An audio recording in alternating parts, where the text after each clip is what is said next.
যুব সমাজ ভাইয়েরা, বাংলাদেশের মধ্যে বাংলাদেশের কোন মহল্লা নিরাপদ ততক্ষণ পর্যন্ত হবে না, কোন ইউনিয়ন ততক্ষণ পর্যন্ত নিরাপদ হবে না, কোন জেলা ততক্ষণ পর্যন্ত নিরাপদ হবে না, কোন বিভাগ ততক্ষণ পর্যন্ত নিরাপদ হবে না, কোন রাষ্ট্র ততক্ষণ পর্যন্ত নিরাপদের মধ্যে আসবে না, কোন দেশ ততক্ষণ পর্যন্ত নিরাপদের মধ্যে আসবে না।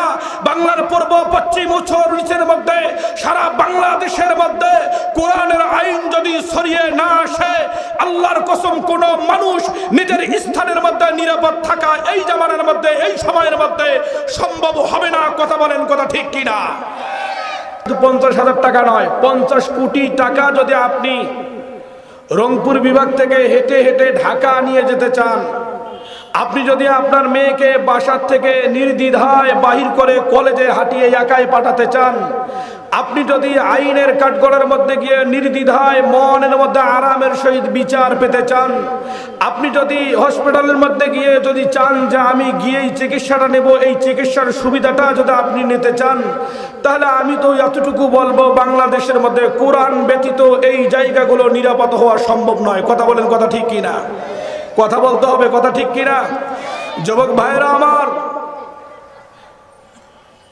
রংপুরের যুব সমাজ ভাইয়েরা, বাংলাদেশের মধ্যে বাংলাদেশের কোন মহল্লা নিরাপদ ততক্ষণ পর্যন্ত হবে না, কোন ইউনিয়ন ততক্ষণ পর্যন্ত নিরাপদ হবে না, কোন জেলা ততক্ষণ পর্যন্ত নিরাপদ হবে না, কোন বিভাগ ততক্ষণ পর্যন্ত নিরাপদ হবে না, কোন রাষ্ট্র ততক্ষণ পর্যন্ত নিরাপদের মধ্যে আসবে না, কোন দেশ ততক্ষণ পর্যন্ত নিরাপদের মধ্যে আসবে না। বাংলার পূর্ব পশ্চিম উত্তর নিচের মধ্যে সারা বাংলাদেশের মধ্যে কোরআনের আইন যদি সরিয়ে না আসে, আল্লাহর কসম কোন মানুষ নিজের স্থানের মধ্যে নিরাপদ থাকা এই জামানার মধ্যে এই সময়ের মধ্যে সম্ভব হবে না। কথা বলেন, কথা ঠিক কিনা? আমি সাহস পাইতেছি না কথা বলার জন্য, হুট করে যদি ভেঙে যায় সব শেষ হয়ে যাবে। জোরে বলেন, আপনি যদি এখন দোকানের মধ্যে খরচ করতে চান, আপনি নিরাপদ না, আপনার মনের মধ্যে শান্তি থাকবে না যে আমি যে মালটা নিলাম এই মালটাকে ন্যায্য দামে নিতে পারলাম কি পারলাম না, আপনি পারবেন না। কারণ ব্যবসার মধ্যেও 6-9 আছে কি নাই? কথা বলেন, আছে কি নাই? হে যুবক ভাইয়েরা, আপনাদের বুকের মধ্যে ঈমানকে তাজা করতে হবে। কার পেছনে চলবো, কার পেছনে চলবো না, কাকে ভোট দেব, কাকে ভোট দেব না, কোন আলেমের পেছনে যাব, কোন আলেমের পেছনে যাব না, এগুলো সমস্ত কথাগুলো কোরআন থেকে ডিসাইড করতে হবে। মানুষের চেহারা দেখে কোনো কথা বলা যাবে না। কোরআন যার পেছনে ঘুরতে বলবে তার পেছনে ঘুরতে হবে, কোরআন যাকে ভোট দিতে বলবে তাকে ভোট দিতে হবে, কোরআন যেই আলেমের পেছনে যাইতে বলবে ওই আলেমের পেছনে যেতে হবে, কোরআন যেই নেতার পেছনে ঘুরতে বলবে ওই নেতার পেছনে ঘুরতে হবে। এই কাজ করতে গিয়ে মাথা থেকে যদি কাল্লা চলে যায়, এরপরও কোরআনের পক্ষে থাকতে গিয়ে জীবন দেওয়ার জন্য এই ময়দানে কারা কারা রাজি আছেন? দুহাত তুলে আল্লাহকে দেখান।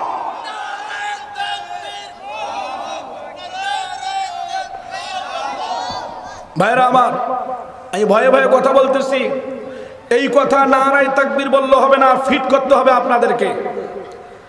এটা ঈমান বাঁচাবার কথা, এটা ঈমানকে হেফাজত করার কথা। এ যুবক ভাইয়েরা, সারা বাংলাদেশের মধ্যে সমস্ত অন্যায়কে যদি মিটাতে চান, সুদকে যদি একদম বিলুপ্ত করতে চান, জুলুমকে যদি একদম বাংলাদেশের মধ্যে দাফন করতে চান, হক যদি বাংলাদেশের মধ্যে কায়েম করতে চান, হকের সহিত যদি মসজিদগুলোর মধ্যে মিম্বারের মধ্যে হক কথা দেখতে চান, সারা বাংলাদেশের মধ্যে তোমার মেয়েকে যদি নিরাপদ অবস্থায় স্কুলে পাঠাতে চান, মাদ্রাসার মধ্যে পাঠাতে চান, হক অনুযায়ী সমস্ত কাজ যদি দেখতে চান, আল্লাহর কসম কোন হিন্দুত্ববাদিত্ব আইন দিয়ে, কোন চ্যাটার্জি মুখার্জির আইন দিয়ে বাংলাদেশের মধ্যে মানুষকে নিরাপদ করা যাবে না। বাংলাদেশের মানুষগুলোকে নিরাপদ করতে চাইলে আল্লাহ তাআলা যেই কোরআনকে পাঠিয়েছেন, এই কোরআনের আইন ব্যতীত বাংলার মানুষ কোচ্চিন কালেও হেফাজত হতে পারবে না, পারবে না, পারবে না। জোরে বলেন, কথা ঠিক কিনা? কোরআনের নায়ক থাকবে রাষ্ট্রনায়ক, কোরআনের নায়ক। কোরআনের নায়ক যদি আসে, ভ্যানওয়ালার বিচারও কোরআন দিয়ে হবে, রাষ্ট্রপতির বিচারও কোরআন দিয়ে হবে। কথা বলেন, কথা ঠিক কিনা? চেয়ারম্যানের বিচারও কোরআন দিয়ে হবে, একজন কৃষকেরও বিচার কোরআন দিয়ে হবে। জোরে বলেন, কথা ঠিক কিনা? কথা বলতে হবে, কথা ঠিক কিনা? আল্লাহর নবীর বিখ্যাত সাহাবী হযরত আবু বকর সিদ্দিক রাদিয়াল্লাহু তাআলা আনহু, আল্লাহর নবীর আশারায়ে মুবাশশারাতের মধ্য থেকে একজন সাহাবী ছিলেন আবু বকর সিদ্দিক রাদিয়াল্লাহু তাআলা আনহু। কি রকম সাহাবী তিনি ছিলেন? রাষ্ট্রপতি ছিলেন না, প্রধানমন্ত্রী ছিলেন, কোরআন দিয়ে আল্লাহর দেশকে পরিচালনা করতেছিলেন, আল্লাহর কোরআন দিয়ে সংসদ বিধান, আইন কানুনগুলো, নিয়ম কানুনগুলো করেছিলেন। আল্লাহর নবীর সাহাবী হযরত আবু বকর সিদ্দিক রাদিয়াল্লাহু তাআলা আনহু প্রধানমন্ত্রী ছিলেন, খলিফাতুল মুসলিমিন ছিলেন। হাদিসের মধ্যে এসেছে তিনার বাসার পাশের মধ্যে একজন বুড়িমা ছিলেন। বুড়িমা, যেই বুড়িমার স্বামী ছিল না, সন্তান ছিল না, যেই বুড়িমার ঘরের মধ্যে কোনো মানুষ ছিল না, খানা খাবে এই মানুষটা পর্যন্ত দেয়ার ছিল না, ওই বুড়িমা খানা কেমনে খাবেন এই কথা বুঝতেছিলেন না। খলিফাতুল মুসলিমিন আবু বকর সিদ্দিক রাদিয়াল্লাহু তাআলা আনহু হঠাৎ করে খবর পেলেন প্রধানমন্ত্রীর দায়িত্ব পালন করতে গিয়ে বাসার পাশের মধ্যে একজন বয়স্ক মহিলা মা, বুড়িমা ছিলেন, তার খবর নিতে পারে নাই। হঠাৎ করে বাসার মধ্যে ঢুকে পড়েছেন। বুড়িমা, আপনার সমস্যাগুলো কি? গিয়ে দেখতেছেন বুড়ির স্বামীও নাই, সন্তানও নাই, মেয়েও নাই। রাষ্ট্রনায়ক ছিলেন, কোরআন অনুযায়ী দেশ চালিয়েছিলেন। তিনি দেখলেন, বুড়িমাকে ডাক দিয়ে বললেন, বুড়িমা, আমি আপনার হকগুলোকে আদায় করতে পারি নাই, ক্ষমা করে দেবেন গো মা। বুড়ির কাছ থেকে ক্ষমা চেয়ে আল্লাহর নবীর সাহাবী হযরত আবু বকর সিদ্দিক রাদিয়াল্লাহু তাআলা আনহু প্রধানমন্ত্রী থাকা সত্ত্বেও প্রতিদিন সকালে বুড়িমার ঘরের মধ্যে গিয়ে বুড়িমার সমস্ত কাপড়গুলোকে ধৌত করে দিতেন। আল্লাহু আকবার বলেন। প্রধানমন্ত্রী ছিলেন, প্রতিদিন সকালে বুড়ির ঘরের মধ্যে যাইতেন, ঘরের মধ্যে গিয়ে বুড়ির কাপড়গুলোকে ধৌত করে দিতেন। প্রধানমন্ত্রী থাকা অবস্থায় কাপড় ধৌত করে দিয়েও ক্ষান্ত হননি। আবু বকর সিদ্দিক রাদিয়াল্লাহু তাআলা আনহু বুড়িকে গোসল করায়া দিতেন। প্রধানমন্ত্রী ছিলেন, গোসল করাতেন। বুড়িমাকে ডাক দিয়ে বললেন, বুড়িমা, আপনার কি খেতে ভালো লাগে, আপনি কি খাবেন বলেন। বুড়ি ডাক দিয়ে বললেন, খলিফাতুল মুসলিমিন, আপনি যা খাওয়াবেন সেটাই খাবো, আল্লাহ যেটা রিজিকের মধ্যে রাখছে সেটাই খেয়ে আমি ধন্য হয়ে যাব। বুড়ির এই কথা শুনে আবু বকর সিদ্দিক রাদিয়াল্লাহু তাআলা আনহু রাষ্ট্র থেকে অর্ডার নিয়ে, অনুমতি নিয়ে খেজুর নিয়ে আসলেন বুড়ির জন্য। খেজুরগুলো কেমনে খাওয়াতেন? বুড়িকে বিচিগুলো খেজুর থেকে বাহির করে ফেলে দিতেন, চাবায়া চাবায়া নিজের দাঁত দিয়ে বুড়িমার জন্য খেজুরকে মিশ্রিত করে নরম বানায়া বুড়ির মুখের মধ্যে খাইয়ে দিতেন। রাষ্ট্রপতি ছিলেন না, প্রধানমন্ত্রী ছিলেন, বুড়ির খেদমত করতেন ওমর ইবনুল খাত্তাব রাদিয়াল্লাহু তাআলা আনহু। তিনি খোঁজ পেয়েছেন আবু বকর সিদ্দিক রাদিয়াল্লাহু তাআলা আনহুর বাসার পাশের মধ্যে একজন বৃদ্ধা মহিলা রয়েছে, তার কেউ খোঁজ নেয় না। হযরত ওমর রাদিয়াল্লাহু তাআলা আনহু চলে এসেছেন বুড়ির ঘরের মধ্যে। এসে দেখেন বুড়ির সমস্ত কাজগুলো হয়ে গিয়েছে। হযরত ওমর রাদিয়াল্লাহু তাআলা আনহু এসেছিলেন বুড়ির খেদমত করবেন, বুড়িকে খানা পিনা খাওয়াবেন। ঘরের মধ্যে ঢুকে দেখে বুড়ির সমস্ত কাপড়গুলো পরিষ্কার। আল্লাহু আকবার বলেন। বুড়িমাকে ডাক দিয়ে বললেন, বুড়িমা কি খাবেন? বুড়ি ডাক দিয়ে বলে, কে আপনি? চিনি না আমি আপনাকে, আমার তো খানা পিনা হয়ে গিয়েছে একটু আগে। আল্লাহু আকবার বলেন। ও বুড়িমা, কে আপনাকে খাওয়াইলো? কে আপনার পোশাকগুলো পরিষ্কার করে দিল? বুড়িমাকে ডাক দিয়ে বলেন। বুড়ি বলে যে, না আমি তো জানি না, তবে হ্যাঁ কালকে আবার আসবে, আবার খেদমত করবেন। হযরত ওমর রাদিয়াল্লাহু তাআলা আনহু গোয়েন্দা বিভাগ কায়েম করলেন, গোয়েন্দা টিম বানালেন। দেখতে হবে যে এই খেদমত কে করতেছিল এই বুড়িমার। একদিন চলে যায়, খেদমতের লোককে ধরতে পারে না। 2 দিন চলে যায়, খেদমতের লোককে ধরতে পারে না। 3 দিন চলে যায়, খেদমতের লোককে ধরতে পারে না। হঠাৎ করে একদিন ওমর রাদিয়াল্লাহু তাআলা আনহু দেখেন ঘরের মধ্যে একজন ঢুকলো। হযরত ওমর রাদিয়াল্লাহু তাআলা আনহু বাহিরের মধ্যে দাঁড়ায় গেলেন, দেখি এই ব্যক্তি কে খেদমত করে এই বুড়ির। হযরত আবু বকর সিদ্দিক রাদিয়াল্লাহু তাআলা আনহু প্রধানমন্ত্রী ছিলেন, খেদমত করে যখন ঘর থেকে বাইরে হলেন, হযরত ওমর ডাক দিয়ে বলেন, আসসালামু আলাইকুম ভাই, দাঁড়ায়া যাও। আর আল্লাহু আকবার বলেন না। হযরত আবু বকর সিদ্দিক রাদিয়াল্লাহু আনহু দাঁড়ায়া গেলেন। ওমর রাদিয়াল্লাহু তাআলা ডাক দিয়ে বলেন, ভাই আপনি কি দেশের সমস্ত খেদমতগুলো করবেন? প্রধানমন্ত্রীর দায়িত্ব পালন করতেছেন। মনে মনে ভাবলাম বুড়ির খেদমতটা আমি করব, বুড়ির খেদমতটাও আপনি করতেছেন, আপনি কি আমাদেরকে একটু খেদমত করার সুযোগ দেবেন না? হযরত আবু বকর সিদ্দিক রাদিয়াল্লাহু তাআলা আনহু ডাক দিয়ে বলেন, ভাই ওমর, ওয়া আনজির আশিরাতাকাল আকরাবিন। ভাই ওমর, তুমি হয়তো বা জানো না, বুড়ির বাসা কিন্তু অন্য মহল্লার মধ্যে নাই, বুড়ির বাসা আমার বাসার সঙ্গে লাগানো।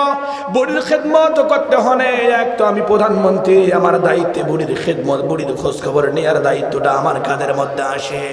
আমি বুড়ির খেদমত করতে পারি না, এখন জানতে পেরেছি আর বুড়ির খেদমত কাউকে করতে দেব না। ভাই ওমর, তুমি খেদমত করতে চাও না, কারণ আমি প্রধানমন্ত্রী, আমার দায়িত্ব বুড়ির খোঁজ খবর নেয়া।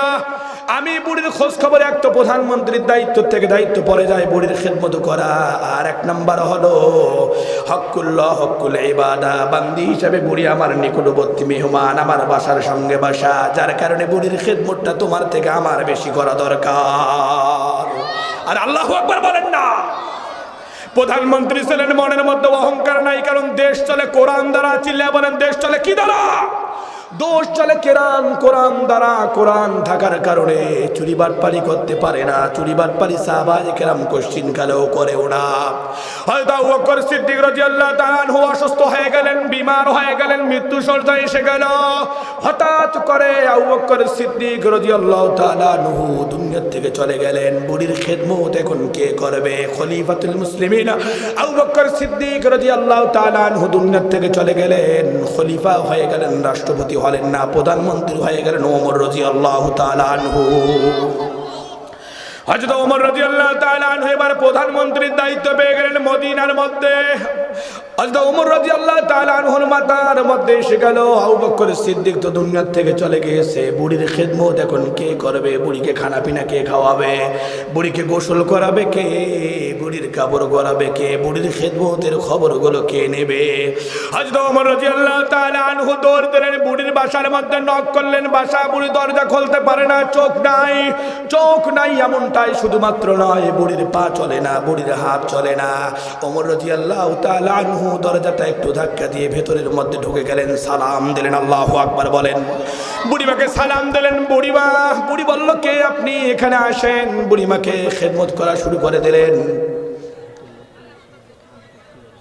হ্যাঁ, দাঁড়ান, যারা আসবে না তারা কপাল পোড়া। কথা বলেন, কথা ঠিক কিনা? যারা কোরআনের মাহফিলে আসে না ওরা চোর হয়ে যায়। ওয়ামাইয়াবতাগি গায়রাল ইসলামি দীনান ফালা ইউকবালা মিন। ইসলাম এটাকে সাপোর্ট করে না। যারা কোরআন শুনতে এসে রাস্তাঘাটের মধ্যে ঘোরে, ওরা হাদিস এবং কোরআন অনুযায়ী আবু জেহেলের কাতারের মধ্যে পড়ে যায়। কথা বলেন, কথা ঠিক কিনা? আবু জেহেল ডাক দিয়া বলল, আমার ভাতিজা যেখানে কোরআনের দাওয়াত দেবে ওখানে বিশৃঙ্খলা করবি। ওয়াকালাল্লাযীনা কাফারু লা তাসমাউ লিহাযাল কোরআন। এই জামানার মধ্যে যারা কোরআনের তাফসীরের মধ্যে এসে তাফসীর না শুনে বিড়ি টান মারে, গাঁজা টান মারে, বন্ধুর সঙ্গে কথা বলে, সদ্য পুরিশে জিলাপি খায় না, জিলাপির দোকানের মধ্যে আড্ডা মারে, চিল্লা বলেন ওরা কি তাদের দলের মধ্যে পড়ে কি পড়ে না? আমি জোরালোভাবে আবেদন জানাবো, ভাই আপনারা প্লিজ কোরআনের মাহফিলের মধ্যে আসেন। আরে আসেন। এখনকার তরুণপুরের মানুষরা বলে, হুজুর দেশ তো আমরাই স্বাধীন করছি, আমাদেরকে আর কে ঠেকায়? ওরা তিনটি জিনিসের সমন্বয় না হওয়া পর্যন্ত কোরআনের মাহফিলে ঢোকে না। এক নম্বর, ওরা চা খায়, চা। এই চা খাওয়ার পরে পান খায়, পান খাওয়ার পরে টান খায়, টান না খাওয়া পর্যন্ত কোরআনের মাহফিলে আসে না। বিড়ি খায়, বিড়ি। জোরে বলেন, যারা কোরআনের মাহফিলে এসে বিড়ি খায়, বিড়ির দোকানের মধ্যে আড্ডা মারে, জোরে বলেন এদেরকে আপনারা জ্ঞানী মানুষ বলবেন নাকি জ্ঞানী মানুষ বলবেন না? জোরে বলেন, এরা কি জ্ঞানী মানুষ হতে পারে? এক কথা বলেন, জ্ঞানী মানুষ হতে পারে? আমরা জোরালোভাবে আবেদন জানাবো, ভাই আপনারা দ্রুত কোরআনের মাহফিলের মধ্যে চলে আসেন। আজকে মুসলমানদের মধ্যে ইয়াকুতা না থাকার কারণে, মুসলমানরা কোরআনকে ইজ্জত না করার কারণে, কোরআন অনুযায়ী না চলার কারণে, কোরআনকে না জানার কারণে, হাদিসকে না জানার কারণে, উলামায়ে কেরামের সঙ্গে না থাকার কারণে মুসলমানদের মাথার উপরের মধ্যে ইন্ডিয়ার দালালরা ফুটবল খেলে, মুসলমানরা তামসা দেখে কোনো কিছু করতে পারে না। জোরে বলেন কথা ঠিক কিনা? আরে বছরে একবারেই একটা দিনের জন্য কোরআনের মাহফিল হয়। এখানে আসে দু একটি কথা কোরআন থেকে শোনেন, আমরা আপনাদেরকে আবেদন জানাবো, আপনারা আসেন, কোরআনের মাহফিলে আসেন। রাষ্ট্রপতি ছিলেন না, প্রধানমন্ত্রী হয়ে গেলেন ওমর রাদিয়াল্লাহু তাআলা আনহু। দেশ চলে কি দ্বারা? কথা বলেন, দেশ চলে কি দ্বারা? দেশ চলে কোরআন দ্বারা। বুড়ির ঘরের মধ্যে ঢুকে গেলেন, বুড়িমা কি খাবেন? বুড়িমা আপনার কাপড়গুলো কোথায়? ওমর রাদিয়াল্লাহু তাআলা আনহু কাপড়গুলোকে খেসে দেয়, পরিষ্কার করে দিলেন। পরিষ্কার করে দিয়ে বুড়িমাকে খাদ্য দেওয়ার জন্য খেজুর সামনের মধ্যে দিলেন। বুড়িমা খেজুরটা নিয়ে যখন খাইলেন, খেজুরের মধ্যে দেখে বিচি দাঁতের মধ্যে লাগতেছে বুড়ি এবার ডাক দিয়ে বলে, রে প্রথম খেদমত যে করছিল যে বোধহয় আর দুনিয়ার মধ্যে নাই। বুড়ি এবার ওমর রাদিয়াল্লাহু তাআলা আনহুকে ডাক দিয়ে বলে, তুমি বোধহয় আমার আগের খাদেম না, যে আমাকে এতদিন যাবত খেদমত করেছিল, খানা পিনা খাওয়াইছিল, যে আমার গায়ের মধ্যে পোশাক পরিধান করা দিয়েছিল। সম্ভবত তুমি ওই ব্যক্তি নও, কারণ যে আমাকে এতদিন যাবত খেদমত করেছিল সে তো এই দেশের মদিনার প্রধানমন্ত্রীর দায়িত্বের মধ্যে ছিল। আল্লাহু আকবার বলেন। কয় সে তো প্রধানমন্ত্রীর দায়িত্বের মধ্যে ছিল, আমার খেদমতটা কেমনে করতো? আমার খেদমতটা এমনি করতো, খেজুরগুলো আমার সামনের মধ্যে দিত না, খেজুরের বিচিগুলো ফেলে দিয়ে দাঁত দিয়ে চাবাইতো, চাপ দিয়ে নরম করে আমি বুড়ির মুখের মধ্যে ওই রাষ্ট্রপতি ওই প্রধানমন্ত্রী আমার মুখের মধ্যে খাইয়ে দিত। তুমি বোধহয় ওই খাদেম নও, ওই খাদেম হলে তো আমাকে খেজুরগুলো গুঁড়া করে দিয়ে দিতেন। আল্লাহু আকবার বলেন। প্রধানমন্ত্রী ছিল, বুড়ির খেদমত করতেন, কারণ দেশের মধ্যে আছে কোরআনের আইন। যুবক ভাইরা, এখনো যদি বাংলাদেশের মধ্যে কোরআনের আইন এসে যায়, কোরআন এসে যায়, যদি কোরআন যদি সংসদের মধ্যে কায়েম হয়ে যায়, আল্লাহর কসম ভ্যানওয়ালা যেমনে চলবে, রাষ্ট্রপতিও যেমনে চলবে, কোনো চোর বাটপারি হবে না। যদি বলেন কথা ঠিক কিনা? যুবক ভাইরা, এখানে আওয়ামী লীগের ভাইরাও রয়েছে, এখানে বিএনপির ভাইরাও রয়েছে, এখানে জামাত ইসলামের ভাইরাও রয়েছে, খিলাফতের ভাইরাও রয়েছে, চরমনাইয়ের ভাইরাও রয়েছে। আমাদের দাবি একটা, আরজু একটা, তামান্না একটা, কামনা একটা। একটা জিনিস দেখতে চাই, বাংলার টেকনাফ থেকে তেতুলিয়া, রূপসা থেকে পাচুরিয়ার মধ্যে, পূর্ব পশ্চিম উত্তর দক্ষিণের মধ্যে একটাই শুধুমাত্র আশা, যেই দেশের মধ্যে আসুক না কেন কোরআন দিয়ে দেশ চালাবে, বাইতুল মুকাররমের মধ্যে দাঁড়িয়ে কোরআন দিয়ে বাংলার জনগণের জন্য ভাষণ দান করবে। চুরি আজকের থেকে বন্ধ, টেন্ডারবাজি বন্ধ, সুদ বন্ধ, ঘুষ বন্ধ, মেয়েগুলোকে ফ্রি টকটাম জিনা করা বন্ধ। বাংলাদেশের মধ্যে কোরআন দ্বারা দেশ চলবে। যারাই চুরি করবে, বাটপারি করবে, তাদের বিচারগুলো কোরআন দিয়ে হবে। আল্লাহর কসম, আগামী কাল থেকে আগামীর বাংলাদেশ চোর থাকবে না, সুদ থাকবে না, ঘুষ থাকবে না, বাটপারি থাকবে না, ওজনে কম দেবে না, মা বাবার খেদমত করবে। কারণ একটাই, দেশের মধ্যে কোরআন এসেছে। এই কোরআনকে বাংলার জমিনের মধ্যে কায়েম দেখার জন্য কারা কারা এই ময়দানে রাজি আছেন? দুহাত তুলে আল্লাহকে দেখান।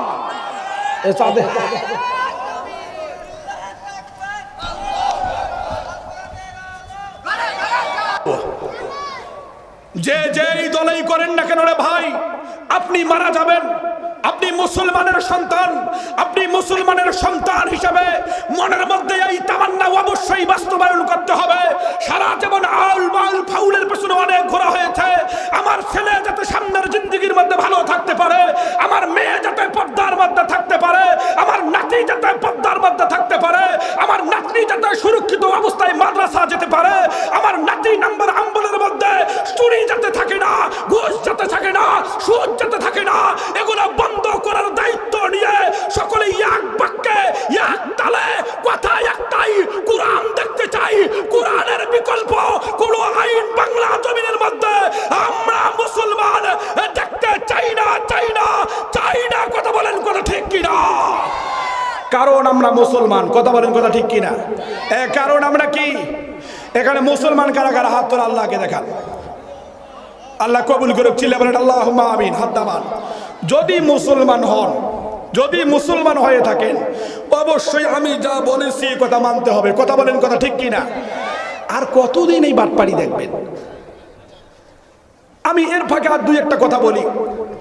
মনে করেন বিএমপি ক্ষমতার মধ্যে আসলো, জোরে বলেন বিএমপির সঙ্গে কি আলেম নাই? কথা বলেন না, কোনো আলেম নাই? আলেম আছে ভাই। তোমরা ক্ষমতা আসছেন, ওই আলেমটার দ্বারাই শুনিয়ে জানিয়ে এই কোরআন দিয়ে দেশটা চালান, তো কোনো সমস্যা আছে? কথা বলেন না, কোনো সমস্যা আছে?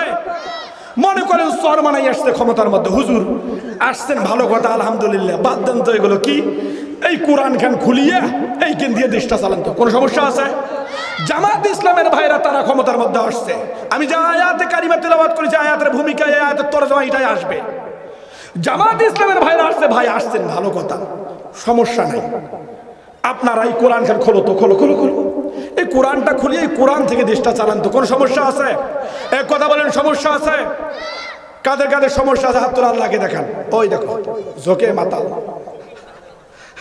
জোকে মাতাল তালে, ঠিক না ভাইরা আমার? যেই আসুক না কেন, আমাদের তো শেষ, বয়স শেষ, আমাদের ছেলে মেয়েরা যাতে করে কোরআনের আইনটা দেখতে চায়, দেখতে পারে, এটা দেখার দরকার আছে কি নাই? এ কথা বলেন, দেখার দরকার আছে কি নাই? ভাই হেলাহেলি করা আর যাবে না, হেলাহেলি করা আর যাবে না। তুমি যেই নেতার পেছনে ঘোরো না কেন, কিয়ামতের ময়দানে তোমাকে জবাব দিতে হবে। তুমি মুসলমান হয়ে হিন্দুর কাজ করবা, মুসলমান হয়ে কোরআনের বিপরীত কাজ করবা, মুসলমান হয়ে ইসলামের বিপরীত কাজ করবা, মুসলমান হয়ে নেতার প্রসঙ্গে ঘুরতে গিয়ে উলামায়ে কিরামের বিপরীত কাজ করবা, মুসলমান হয়ে মসজিদের বিপরীত কাজ করবা, মুসলমান হয়ে মাদ্রাসার তালিবে ইলমদের বিপরীত কাজ করবা, মুসলমান হয়ে নিজের সঙ্গে ধোঁকাবাজি করবা। ধোঁকাবাজির দিন শেষে একটাই কথা, পাগল পর্যন্ত একটা কথা বলে, মানুষগুলো এক কথা বলে, বোনেরা এক কথা বলে, ছোট ছোট বাচ্চাগুলো এক কথা বলে। দেখতে চাই বাংলার জমিনের মধ্যে কোরআন, কোরআনের বিকল্প আর কোনো কিছু আমরা দেখতে চাই না। জোরে বলেন কথা ঠিক কিনা? মুসলমান ভাইরা আমার, বন্ধুগণ আমার, আল্লাহর নবীর একজন সাহাবী ছিলেন, কোরআন দিয়ে দেশ চালাতেন, বুড়িমার খেদমত করতেন। আর একজন সাহাবী ছিলেন ওমর ইবনুল খাত্তাব, তিনিও রাষ্ট্রপতি ছিলেন না, প্রধানমন্ত্রী ছিলেন। কোরআন দিয়ে দেশ চালাতে গিয়ে তিনার সন্তান ফজরের নামাজ শেষ করে আবু সামাকে ডাক দিলেন, আবু সামা কোথায়, তুমি এখানে আসো। আবু সামা এসে গেলেন, লাব্বাইক আব্বাজান। আবু সামা রে, এক গ্লাস পানি নিয়ে আসো। আবু সামা পানি নিয়ে আসলেন, বাবার সামনে পানি যখন তুলে দিলেন, বাবা দেখতে পেলেন ওমর ইবনুল খাত্তাব রাদিয়াল্লাহু তাআলা আনহু, দেখেন সন্তানের মুখ থেকে মদের গন্ধ আসে, মদের গন্ধ।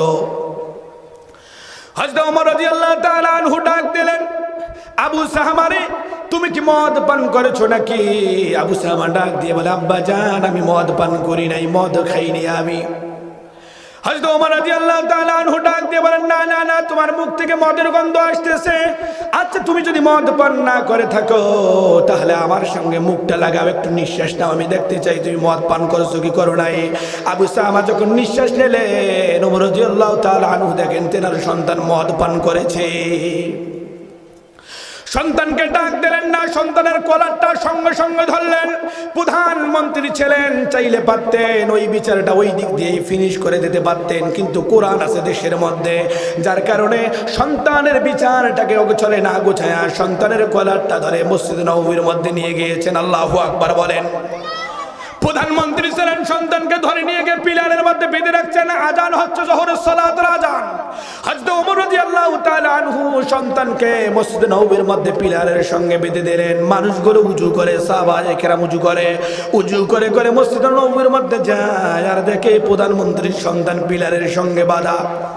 ঠাস করে একটা ব্রেক মারে, আর আল্লাহ, আবু সামা এখানে বাধা কেন? তিনার বাবা তো প্রধানমন্ত্রী, খলিফাতুল মুসলিমিন, ওমরের ছেলে, তিনি পিলারের মধ্যে বাধা, মসজিদ নববীর মধ্যে বাধা।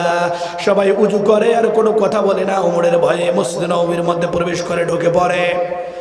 নামাজ যখন দাঁড়ায় গেল, হযরত ওমর রাদিয়াল্লাহু তাআলা আনহু সাহাবায়ে কেরামকে ডাক দিয়ে বলেন, ও আমার সাহাবী ভাইয়েরা, সাথীরা, নামাজ শেষ হয়ে গেলে বাসায় চলে যাবেন না, একটু বসে যাবেন, একটি বিচার রয়েছে।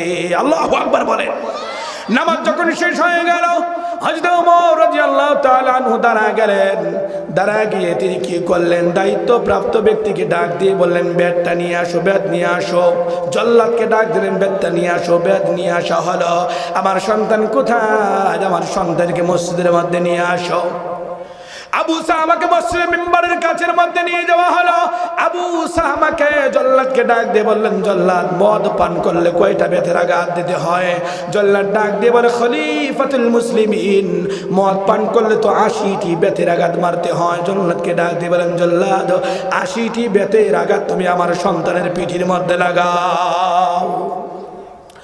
প্রধানমন্ত্রী ছিলেন মদিনার মধ্যে, কোরআনের আইন কোন চ্যাটার্জি মুখার্জির আইন ছিল না।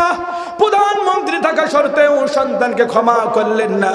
জল্লাদি 1টি 2টি নয় 3টি বাড়ি দিয়েছেন। ওমর আরো রাগ হয়ে গিয়েছেন, কেমন বাড়ি দেওয়া, আমার ভয়ে সন্তানকে আসতে মারো নাকি? হযরত ওমর রাদিয়াল্লাহু তাআলা আনহু জল্লাদের কাছ থেকে ব্যাট থেকে কিনে নিয়েছেন, ব্যাট চাবুকটাকে নিয়ে নিয়েছেন। চাবুকটা নিয়ে এবার ওমর রাদিয়াল্লাহু তাআলা আনহু সন্তানের পেটের উপরের মধ্যে 1 2 নয় 3 থেকে শুরু করলেন। 4 নাম্বার বেতের আঘাত করলেন, 5 নাম্বার বেতের আঘাত করলেন।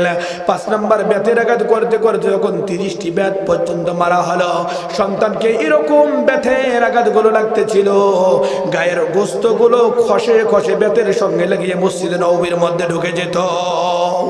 এত জোরে জোরে যখন বাড়ি মারতেছিল কোরআনের আইন সংসদের মধ্যে, আবু সাহামার মা তিনি রুম থেকে সন্তানের চিল্লানি সহ্য করতে না পেয়ে দৌড় দিয়েছেন মসজিদের মধ্যে। ওগো কলিজার টুকরা স্বামী, সন্তানকে আর বাড়ি দেবেন না, সন্তানকে আর মারবেন না। 50টি বাড়ি দিয়েছেন, আরো 30টি বাড়ি বাকি রয়েছে। আমি মা হয়ে কথা দিলাম, আমার এই সন্তানের বাকি 30টি বেতের আঘাতের জন্য, এক একটি বেতের আঘাতের জন্য আমি মা 1-1টি উট আল্লাহর রাস্তায় কোরবানি করে দেব। মায়ের মনটা নরম ছিল। মায়ের মন কিরকম নরম? মায়ের মন তো এরকম নরম রে ভাই। আজকে তো মায়ের কথা শোনেন না, মায়ের ওয়াজ আমি করতে চাইনি, তবে একটু বলে দেই। হযরত আলকামা রাদিয়াল্লাহু তাআলা আনহু একজন বিখ্যাত সাহাবী ছিলেন। মায়ের কথা শুনতেন না, মাকে মানতেন না। মহল্লার মধ্যে দেখলে দেখা যায় বউ পেয়ে মাকে ভুলে যায়। আলকামা অসুস্থ অবস্থায় ছিলেন, জীবিত অবস্থায় ছিলেন না। অসুস্থ অবস্থায় মৃত্যু হয় না, হয় না। 1 সপ্তাহ চলে যায়, 2 সপ্তাহ চলে যায়, জান যায় না। আলকামার অনেক কষ্ট হইতেছিল। আল্লাহর নবী ডাক দিয়ে বলেন, ওমর রে, আলকামার কোনো কিছু কেউ আছে নাকি বাসার মধ্যে? হযরত ওমর রাদিয়াল্লাহু তাআলা আনহু ডাক দিয়ে বলেন, নবীজি আলকামার দুনিয়ার মধ্যে কেউ নাই, তবে মা রয়েছে। আল্লাহর নবী ডাক দিয়ে বলেন, আলকামা, আলকামার মা রয়েছে। ওমর যাও মাকে ডাক দিয়ে নিয়ে আসো। মাকে ডাক দিয়ে যাওয়ার জন্য করো। মাকে বললেন, মা আপনাকে নবী সালাম জানাইছেন। কই কেন, ওখানে কে আছে? কই আপনার ছেলে আলকামা আছে। কই যাব না। ওগো মা, আমি ওমর আসছি আপনাকে নেয়ার জন্য, আল্লাহর নবী আপনাকে ডেকেছেন। মা এবার মনটা নরম করে চলে গিয়েছেন। নবীজিকে বলেন, নবীজি আমি সবাইয়ের মুখ দেখতে পারবো, আলকামার মুখ দেখবো না, আলকামার মুখ দেখবো না। আলকামা আমাকে এত কষ্ট দিয়েছেন, আমি আলকামার কোনো কথা শুনবো না। আল্লাহর নবী ডাক দিয়ে বলেন, তোমার ছেলের জীবিত রয়েছে, মৃত্যুর অনেক কষ্ট হচ্ছে, ক্ষমা করে দাও, না হলে তোমার সন্তান কষ্ট পাচ্ছে। বুড়ি ডাক দিয়ে বলেন, নবীজি আমি সবাইকে ক্ষমা করতে পারবো, আমি আমার আলকামাকে ক্ষমা করতে পারবো না। আল্লাহর নবী বলে ডাক দিয়ে বলেন, ঠিক আছে মা, আপনি এখানে দাঁড়ায় যান। আলকামার মা পাশের মধ্যে দাঁড়ায় গেলেন। আল্লাহর নবী ডাক দিয়ে বলেন, ওমর রে কোথায় তুমি? লাব্বাইক ইয়া রাসূলুল্লাহ, এখানে। আল্লাহর নবী ডাক দিয়ে বলেন, ওমর রে লাকড়িগুলো নিয়ে আসো। ওমর রে খড়িগুলোকে নিয়ে আসো, খড়িগুলো নিয়ে আসা হলো, একত্রিত করা হলো। ম্যাচ নিয়ে আসো, ম্যাচ নিয়ে আসা হলো। আগুন লাগাও, আগুন লাগানো হলো। আলকামাকে নিয়ে আসো, ওই আগুনের মধ্যে আলকামাকে নিক্ষেপ করো। মা শুনতেছে। মা এবার গরম হয়ে গিয়েছে, নবীজি আমার ছেলেকে আগুনের মধ্যে ফেলা দেবেন? এত বড় কার সাহস হতে পারে আমার ছেলেকে আমার সামনে আগুনের মধ্যে ফেলা দেবে? আল্লাহু আকবার বলেন। মায়ের মন নরম মন ছিল। কিছু সময় আগে সন্তানের কথা শুনতে পাইতেছিল না, সন্তানকে এবার জড়ায় ধরছে আলকামাকে। আলকামারে, আলকামা তুমি কোথায় কষ্ট পাইতেছো, কোথায় ব্যথা লাগতেছে রে বাবা? আলকামা কথা বলতে পারে না। আলকামা শুধু কাতরায় আর কাতরায়, দুঃখ দুঃখ, কষ্ট লাগে, ব্যথা লাগে। আলকামার মা বুকের মধ্যে শুদ্ধায়, মাথার মধ্যে চুমু দেয়, ঠোঁটের মধ্যে চুমু দেয়। বাবারে এত কষ্ট তোমার হচ্ছে, জানি না কেন আল্লাহ তাআলা তোমাকে এত কষ্ট দিচ্ছে। আলকামার মা সন্তানের ঠোঁটের মধ্যে চুমু দেয়, আল্লাহর কাছে দোয়া করে, আল্লাহ আলকামা যত ভুল করেছে, আমাকে যত কষ্ট দিয়েছে, আমি সমস্ত কষ্টগুলো মা হিসাবে আলকামাকে ক্ষমা করে দিলাম। আলকামা এবার ডাক দিয়ে দিয়ে বলে, মা গো, আমি যেই সমস্ত ভুলগুলো করেছি আমি মনে মনে ভেবেছিলাম হয়তো বা তুমি এই দুনিয়ার মধ্যে কোনোদিন ক্ষমা করবা না। মা, তুমি তো আরহাম উম্মতি নাও, তুমি তো আবু বকরের থেকেও বেশি নরম বাবা। ও মা, তুমি আমাকে ক্ষমা করে দিয়েছো, আমাকে ভালোবেসে ক্ষমা করে দিয়ে ঠোঁটের মধ্যে চুমু দিয়েছো। ও মা, আমি যদি দুনিয়ার মধ্যে বেঁচে থাকতাম দুনিয়ার সব কিছু খেদমত বাদ দিয়ে তোমার খেদমতের মধ্যে নিয়োজিত হয়ে যেতাম। আলকমার ব্যথাগুলো কমে গেল। আলকমা হাসতেছিলেন, মায়ের সঙ্গে কথা বলতেছিলেন। আলকমা মায়ের সঙ্গে কথা বলতে বলতে মাকে ডাক দিয়ে বলেন, মা হয়তো আর আমি বেঁচে থাকবো না গো মা। মায়ের সঙ্গে দুই একটি কথা বলে মায়ের কাছ থেকে ক্ষমা নিয়ে আলকমা এবার জবাব দিয়ে বলেন, লা ইলাহা ইল্লাল্লাহু মুহাম্মাদুর রাসূলুল্লাহ। আলকমা দুনিয়া থেকে চলে গেলেন। মায়ের যদি খেদমত করা যায়, মৃত্যুর সময় জবানের মধ্যে কালিমা নসিব করে দেন কে? জোরে বলেন, কালিমা নসিব করে দেন কে?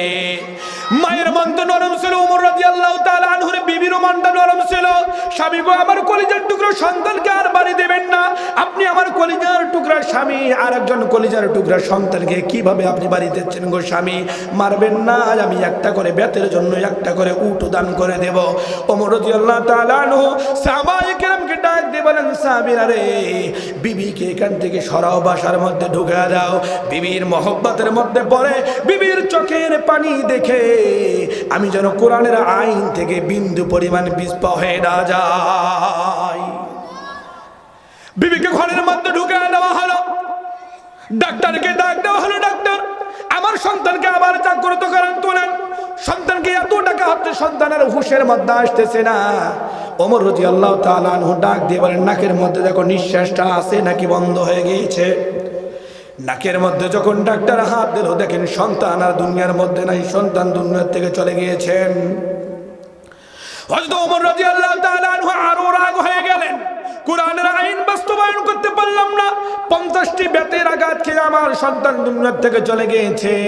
সাহাবায়ে কেরামকে ডাক দিলেন, সাহাবীরা গোসল করাও। গোসল করা হলো। কাপড়ের কাপড় পরাও। কাপড়ের কাপড় পরা হলো।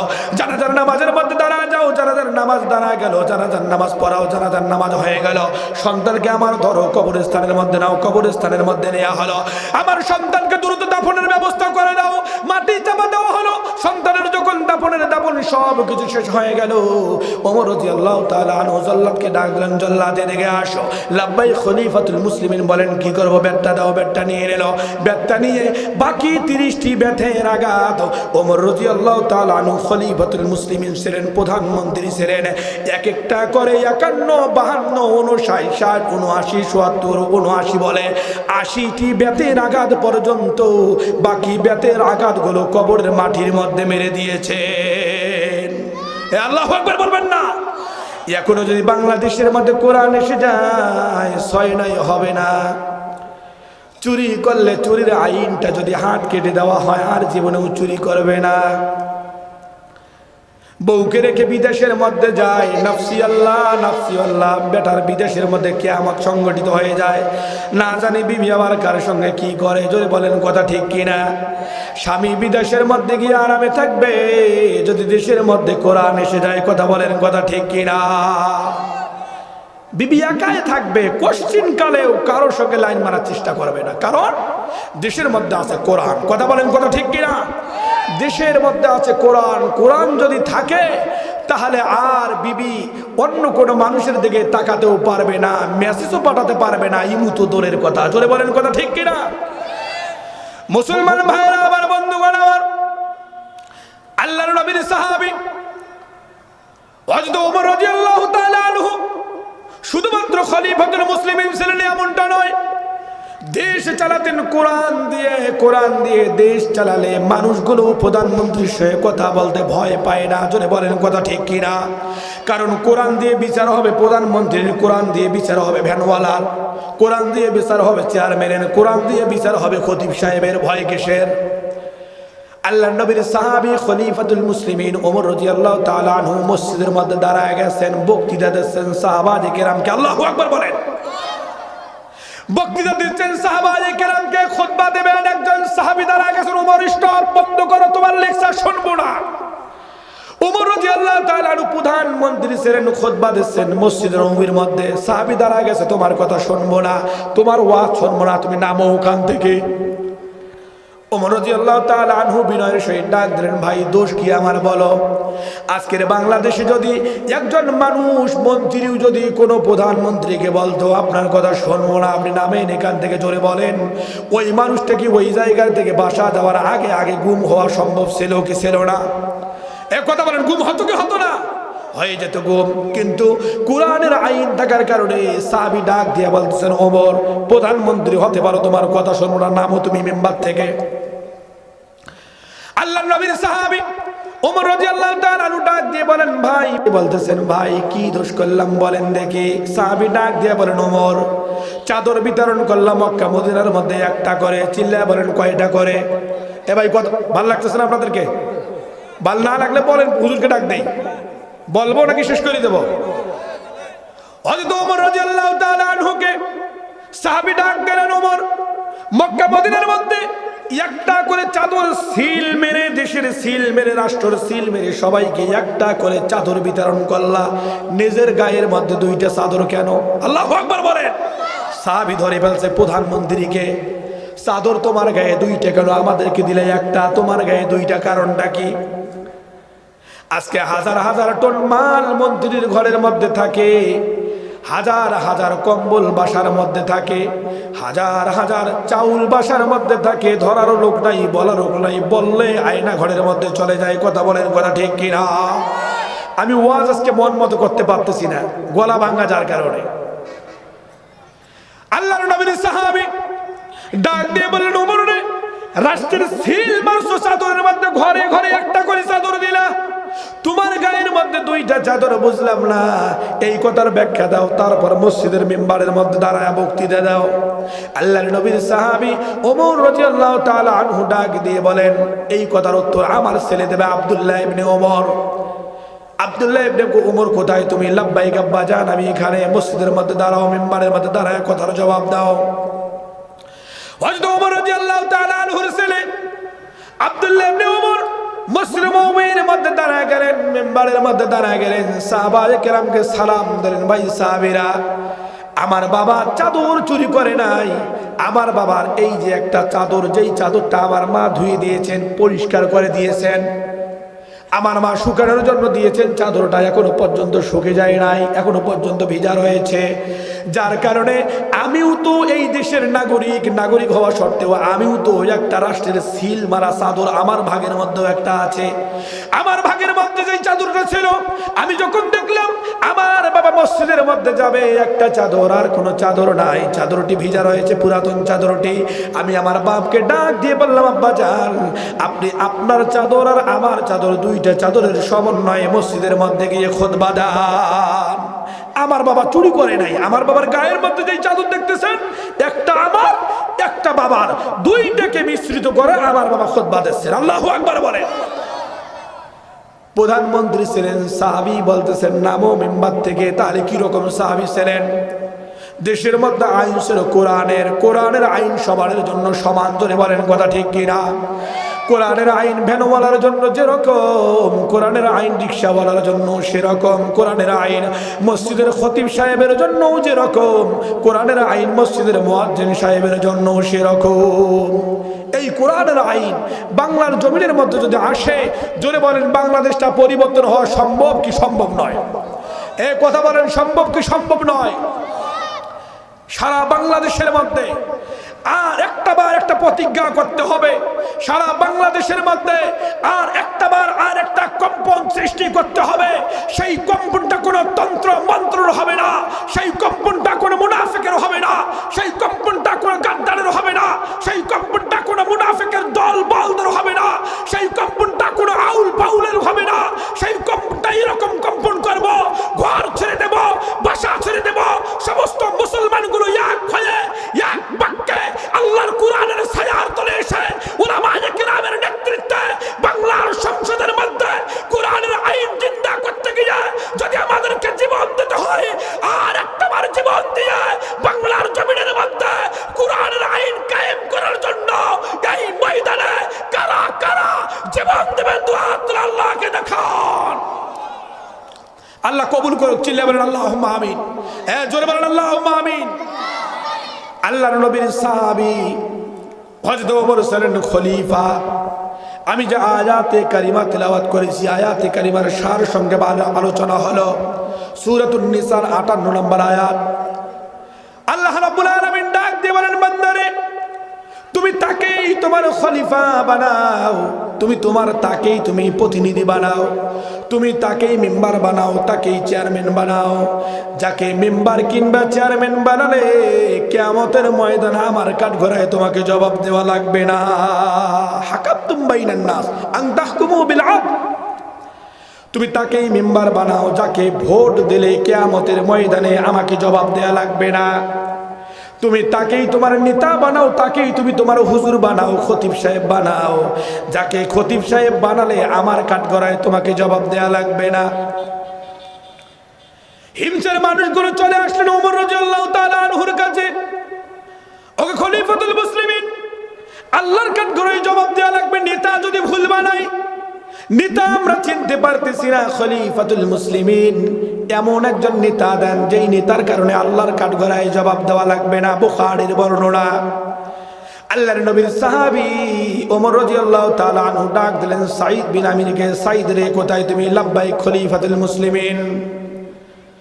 ওগো আল্লাহর নবীর সাহাবী, বলেন আমাকে কি করতে হবে?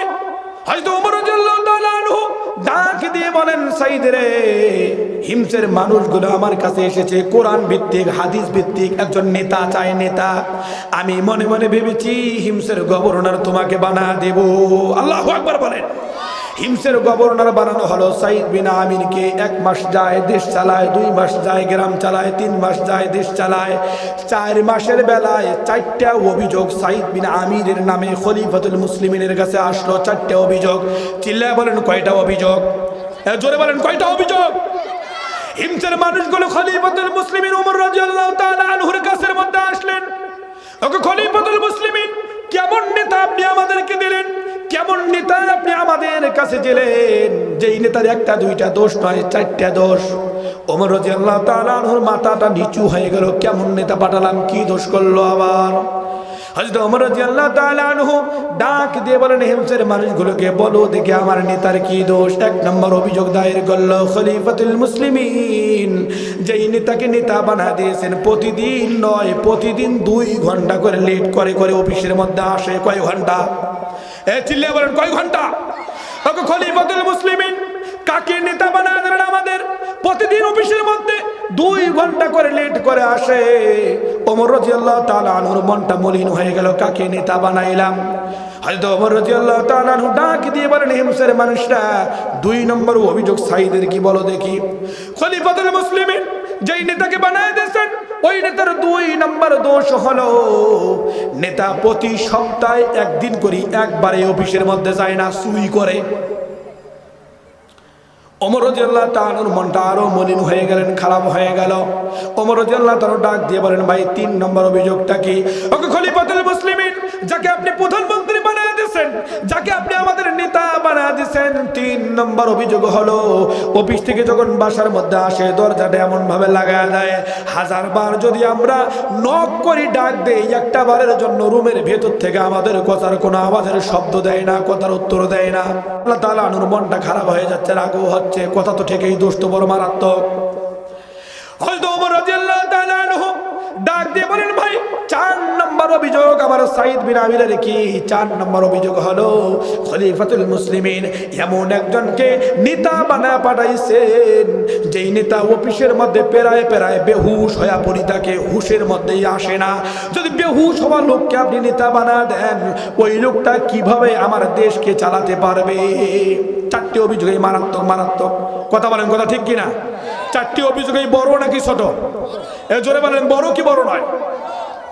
আল্লাহর নবীর সাহাবী খলিফাতুল মুসলিমিন হযরত ওমর রাদিয়াল্লাহু তাআলা আনহুর মনটা মলিন হয়ে গেলেন। দুধ পাঠালেন, চিঠি বার্তাবাহক পাঠালেন, ডাক দাও সাঈদ বিন আমিরকে। সাঈদ বিন আমিরের কাছে চিঠি পাঠানো হলো। সাঈদ খলিফাতুল মুসলিমিন ওমর রাদিয়াল্লাহু তাআলা আনহু তলব করেছেন, সালাম দিয়েছেন।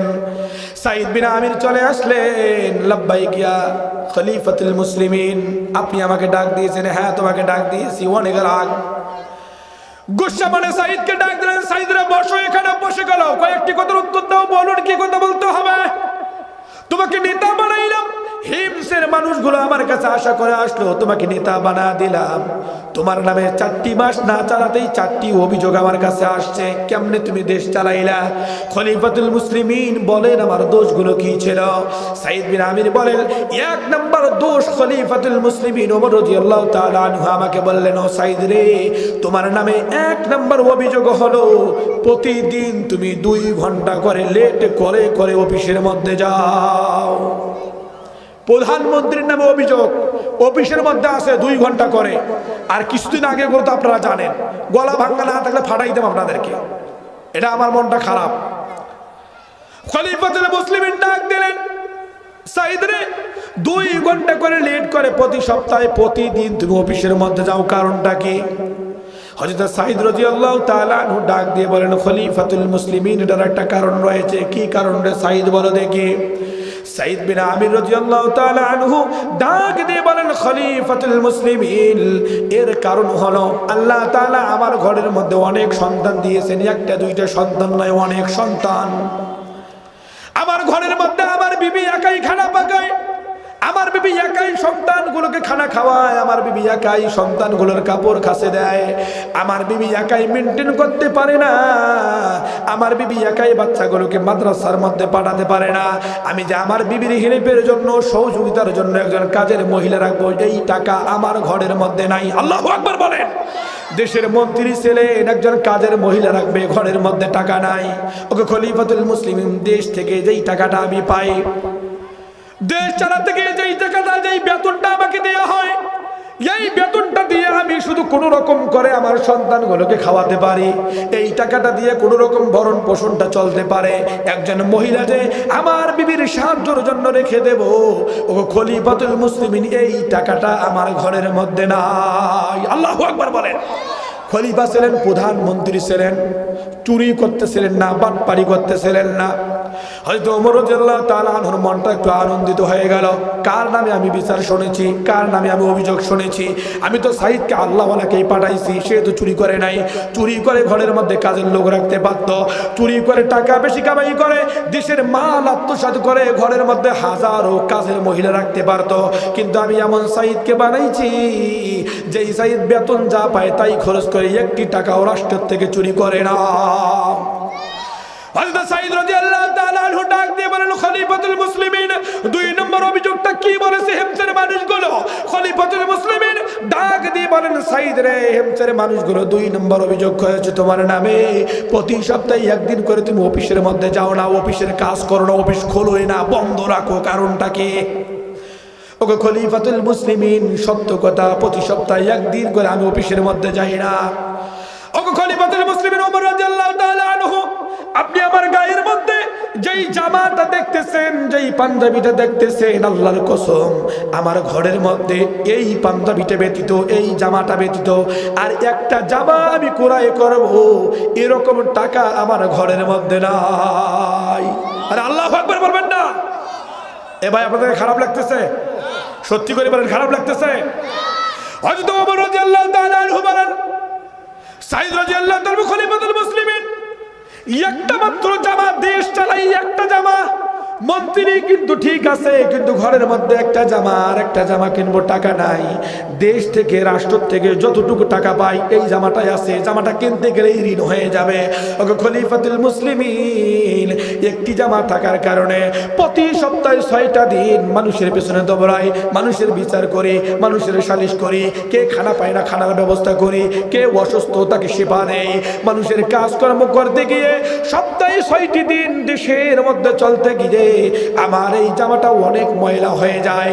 এই ময়লা জামাটাকে বৃহস্পতিবারের দিনের মধ্যে আমি ধুয়ে দেই, কাচি দেই, পরিষ্কার করে লুন্ডি করে নেই, আমার বিবির জামাগুলো পরিষ্কার করি, সন্তানের জামাগুলো পরিষ্কার করি, একটা সপ্তাহে 1টা দিন বাসাটাকে ঝাকঝিক পরিষ্কার করে নেই। ওকে খলিফাতুল মুসলিমিন, এই জামাটাকে পরিষ্কার করে জুমার দিন অতি দ্রুত, অতি আগে আমি মসজিদের মধ্যে গিয়ে পরিষ্কার জামা পরে নামাজ আদায় করে খলিফাতুল মুসলিমিন আমি এই দেশের দায়িত্বের মধ্যে রয়েছি, ওই মানুষগুলোর জন্য আল্লাহর কাছে দোয়া করে, আল্লাহ আমি যেই দেশের দায়িত্বের মধ্যে রয়েছি, যেই মানুষগুলোর দায়িত্বের মধ্যে রয়েছি, এক সপ্তাহ বিচার করলাম, জানি না কোন ভুলগুলো করেছি, জানি না কোন মানুষগুলোর খেদমত করতে পারি নাই, জানি না কোন মানুষটার পাশে দাঁড়াতে পারি নাই। ওগো আল্লাহ, আজকে জুমার দিনে পরিষ্কার জামা পরে মনটাকে পরিষ্কার করে 2 রাকাত সালাত আদায় করে দোয়া করি। মানুষগুলোর জন্য দোয়া করতে গিয়ে, একটি জামা পরিষ্কার করতে গিয়ে প্রতি সপ্তাহ একটা দিন আমার অফিসে আসা হয় না। আল্লাহু আকবার বলেন। প্রধানমন্ত্রী ছিল জামা কয়টা? এ কথা বলেন, জামা কয়টা? ওমর রাদিয়াল্লাহু তাআলা আনহুর মনটা আরো মলিন হয়ে গেল, আনন্দিত হলেন, খুশি হলেন। আমি তো ভুল কাউকে নেতা বানাই নাই। আমার নেতা তো সংসদ থেকে টাকা চুরি করে না, দেশ থেকে টাকা চুরি করে না। টাকা চুরি করলে তো একটা জামা নয় 50টা জামা থাকার কথা ছিল। আমি কাকে বলে বুঝেছিলাম? সাইদ রাদিয়াল্লাহু তাআলা আনহু ডাক দিয়ে বলেন, খলিফাতুল মুসলিমিন, ওগো খলিফা, 3 নম্বর অভিযোগ হিমসের মানুষগুলো কি করেছিল আপনি আমাকে বলেন। সাইদ রাদিয়াল্লাহু তাআলা আনহুকে ওমর রাদিয়াল্লাহু তাআলা আনহু বলেন, সাইদ রে, 3 নম্বর অভিযোগ হলো অফিসের কাজকর্ম করে যখন তুমি বাসার মধ্যে যাও, দরজা লাগায় দেওয়ার খোলো না। কারণটা কি? দরজা যদি তুমি লাগায় দাও, মানুষগুলো কার কাছে যাবে? আগুন লাগছে কারো বাসায়, কাকে যা বলবে?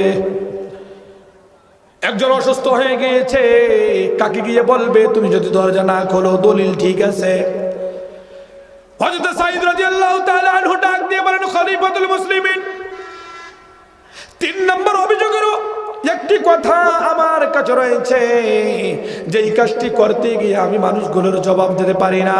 খলিফাতুল মুসলিমিন ওমর রাদিয়াল্লাহু তাআলা আনহু বলেন, সাঈদ রে, কি সেই কথা বলো দেখে। সাঈদ রাদিয়াল্লাহু তাআলা আনহু ডাক দিয়ে বলেন, খলিফাতুল মুসলিমিন, সারাদিন মানুষের কাজকর্ম করি, সারাদিন মানুষের খেদমতের মধ্যে নিয়োজিত থাকি, নামাজ ভালো মতো আদায় করে তো দোয়া করতে পারি না, দোয়া করি তো উযুটা মন দিয়ে করতে পারি না, খানা খাইতে বসে তো খানাটা ভালোভাবে খাইতে পারি না। সারাদিন মানুষের খেদমত করতে গিয়ে যখন রাত্রিবেলায় বাসায় আসি, খলিফাতুল মুসলিমিন এসে দেখি ছোট ছেলেটা অমুক জায়গায় পড়ে রয়েছে, বড় মেয়েটা আর এক জায়গায় শুয়ে রয়েছে, আর একটা মেয়ে অমুক জায়গায় রয়েছে, বিবিটি আর এক কাজের মধ্যে লিপ্ত হয়ে রয়েছে, ঘরটাও অগোছানো থাকে, মানুষের খেদমত করে।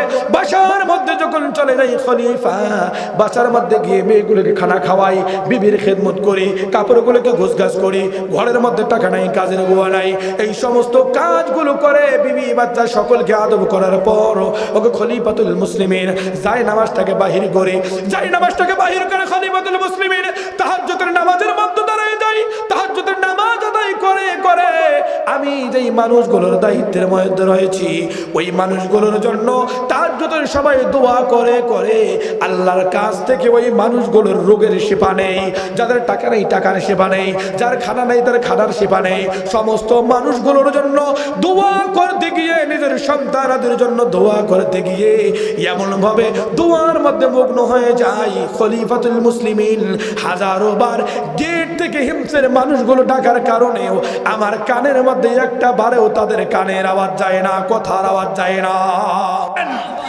এমন ভাবে নামাজ আদায় করতাম খলিফা, যেই নামাজ পড়তে গিয়ে মানুষগুলো ডাকে আমি শুনি না, মন লেগে গেছে আল্লাহর সঙ্গে।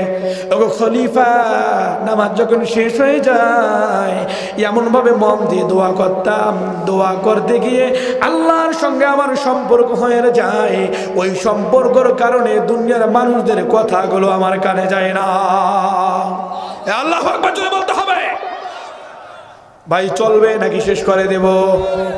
4 নম্বরটা শোনার দরকার আছে কি নাই? 4 নম্বরটা একটি পরে বলি।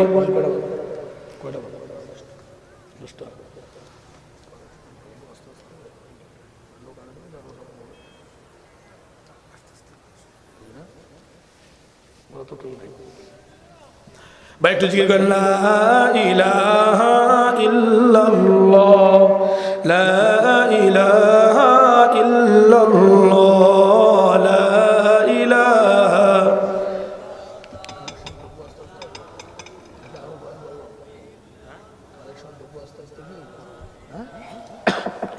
একটু জোরে বলেন ভাই, লা ইলাহা ইল্লাল্লাহ, লা ইলাহা। জোরে বলেন, লা ইলাহা ইল্লাল্লাহ, লা ইলাহা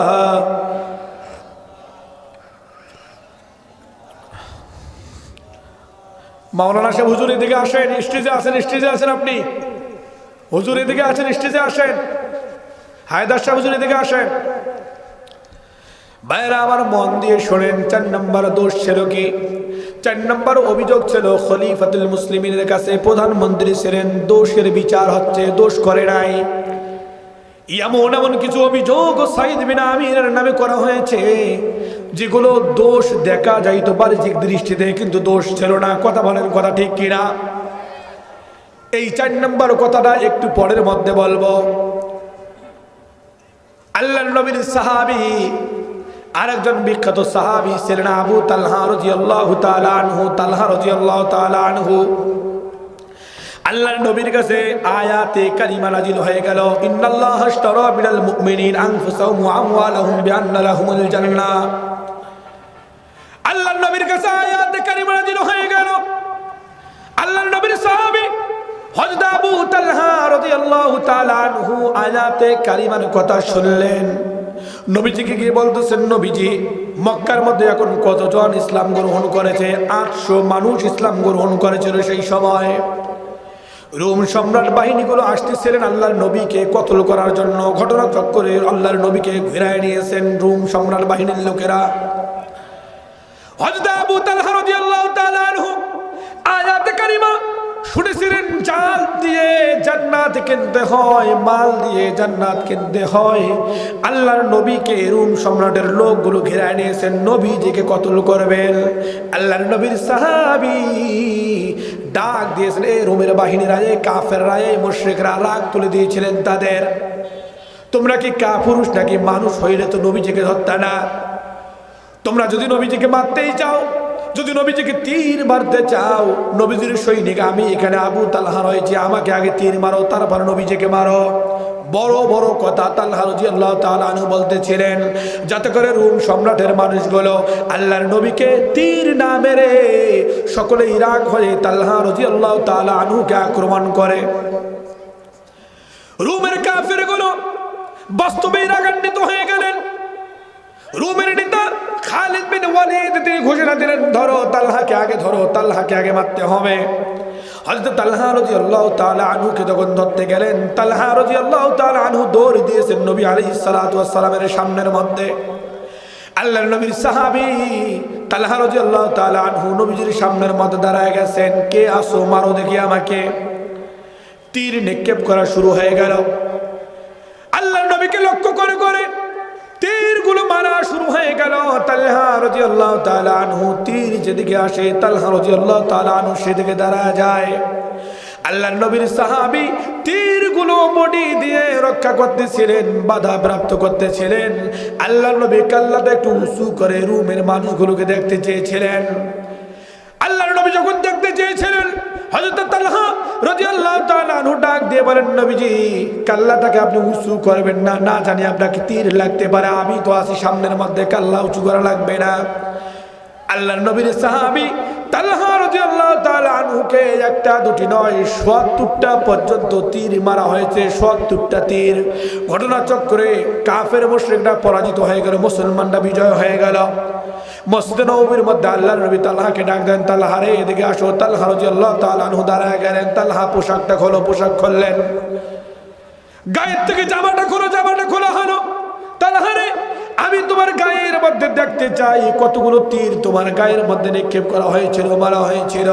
হযরত তালহা রাদিয়াল্লাহু তাআলা আনহু গায়ের থেকে যখন পোশাক খুলে ফেললেন, একটা দুটি নয়, গণনা করে দেখা যায় ৭০টা তীর তালহা রাদিয়াল্লাহু তাআলা আনহুকে মারা হয়েছিল। আল্লাহর নবী জিজ্ঞাসা করলেন, তালহা রে,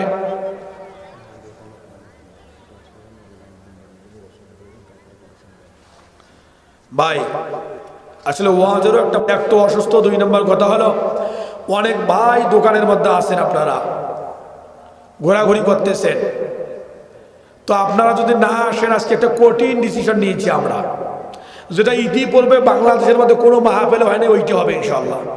জোরে বলেন কথা ঠিক কিনা? কথা বলেন কথা ঠিক কিনা? এমন একটা ডিসিশন আমরা নিয়েছি, কোরআন ভিত্তিক। আলহামদুলিল্লাহ বলেন, জোরে বলেন আলহামদুলিল্লাহ। কোরআন দিয়ে লাইট জ্বলাইয়া দেব, ওই লাইটের উজ্জ্বলতা আপনারা বিড়ি টানবেন, এটা হতে পারে? কথা বলেন, এটা হতে পারে? আমরা একটা ডিসিশন নিয়েছি, যদি 2 মিনিটের মধ্যে আপনারা না আসেন 48 ঘন্টা জারি হবে। সে 48 ঘন্টাটা কি? আমরা সমস্ত দোকানের ওইদিকে যা লাইট আছে সব লাইটগুলো বন্ধ করে দেওয়া হবে। কথা বলেন, কথা ঠিক কিনা? আপনারা কি এই কথার সঙ্গে একমত? জোরে বলেন একমত। কারা কারা একমত? দুহাত তুলে আল্লাহকে দেখান। আসলে একমত? যদি দোকানের মধ্যে নেতা থাকে নেতাকেও ধরবেন, আসলেও ধরবেন। আল্লাহ কবুল করুক, আল্লাহুম্মা আমিন বলেন। 2 মিনিট সময়। দোকানদার দেখেন আপনি কি করবেন। বিড়িটা বন্ধ করো, পাঠায় দেন। চায়ের দোকান ভাইরা, চায়ের দোকান থেকে আউট করেন, মাহফিলের প্যান্ডেলের মধ্যে পাঠায় দেন। যুবক ভাইরা, ভলান্টিয়ার ভাইরা, আপনারা একটু দেখেন কারা কারা দোকানের মধ্যে আছে, একটু দেখেন। যারা ঘুরতেছে ধরে ধরে প্যান্ডেলের মধ্যে ঢুকায় দেন। আল্লাহর নবীর সাহাবী তালহা রাদিয়াল্লাহু তাআলা আনহু গায়ের মধ্যে তীর লাগছে, 70টা তীরের আঘাত। নবীজিকে জিজ্ঞেস করলেন, নবীজি এতগুলো তীরের আঘাত পাইলাম, এর হাদিয়া, এর জাযা আমি কি পাবো? আল্লাহ নবী জিজ্ঞেস করলেন, তালহা রে, এতগুলো তীরের আঘাত তুমি সামনের মধ্যে সহ্য করলাম, মেনে নিলা, কারণটা কি? হযরত তালহা রাদিয়াল্লাহু তাআলা আনহু ডাক দিয়ে বলেন, নবীজি আমি এই জন্য তীরের আঘাতগুলো খেয়েছি কারণ আল্লাহ তাআলা জান দিয়ে এবং মাল দিয়ে জান্নাতকে ক্রয় করতে বলছেন। আপনাকে যখন তীরের আঘাত মারতে চাওয়া হয়েছিল আমি সব থেকে এটা উন্নত মানের বিষয় মনে করে নিয়েছি। আল্লাহর নবীর তীরের আঘাতগুলো যদি আমি খেতে পারি অন্তত জানটা দিয়ে দুনিয়ার মধ্যে জান্নাতটাকে কিনে নিতে পারবো। মদিনার মধ্যে সেখানে আল্লাহর নবীর কাছে আরেকটা আয়াতে কারিমা নাযিল হয়ে গেল, লান তানালুল বিররা হাত্তা তুনফিকু মিম্মা তুহিব্বুন। যে আয়াতে কারিমার সারমর্ম হলো, তোমরা তোমাদের সবচেয়ে ভালো যেই জিনিসটা, ভালো যেই টাকাটা, ওই টাকাটা দিয়ে জান্নাত কিনে নাও। আল্লাহু আকবার বলেন। হযরত তালহা রাদিয়াল্লাহু তাআলা আনহু মক্কা নগরীর বিশিষ্ট একজন ব্যবসায়ী ছিলেন, বড় লোক মানুষ ছিলেন। মসজিদ নববীর সামনের মধ্যে বড় একটি খেজুর বাগান দেখতে দেখা গিয়েছিল। ওই খেজুর বাগানের মধ্যে আল্লাহর নবী সকালবেলা হাঁটতেন, দুপুরবেলা একটু ওই বিশ্রাম নিতেন, রেস্ট নিতেন। ওখানে একটি কূপ ছিল, ওই কূপ থেকে পানি তুলে তুলে আল্লাহর নবী খাইতেন।